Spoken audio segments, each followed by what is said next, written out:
បាទទស្សដីឥឡូវពិចារណាអ្នកទាំងគ្នាជាប់ប្រភេទហ្នឹងណាយើងដើម្បីយើងស្គាល់ Gmail ស្គាល់ password ដល់តែយើងទាមទារទី1ទាមទារលេខកូដនៅជាប់ត្រាយនៅក្នុងកុំព្យូទ័រឬក៏ទូរស័ព្ទផ្សេងណាហើយមួយទៀតវាទាមទារនៅលេខទូរស័ព្ទបើយើងបានដាក់លេខទូរស័ព្ទមួយទៀតគឺវាទាមទារ Twitter អញ្ចឹងក្នុងករណីនេះវាមុនដោះបានតែឥឡូវយើងដោះបានហើយយើងដោះបានយើងគ្រាន់តែយើងចុចបណ្ដោះនេះមកចុចចូលម្ដងមកតែមកទៀតយើងយកពាក្យ account recovery អញ្ចឹងយើងចុច recovery ទៅវាមិនទាមទារលេខ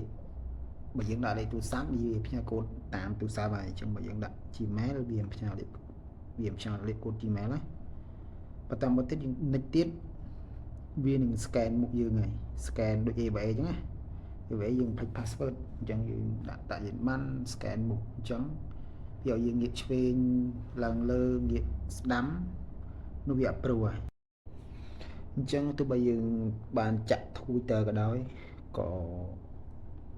យើងក៏វាលែងមានប្រសិទ្ធភាពដែរតែដោះអញ្ចឹងយើងបាន account យើងផ្ទាល់ខ្លួនទេណាដោយសារយើងផុសសកម្មភាពប្រងៃ profile យើងដាក់រូបយើង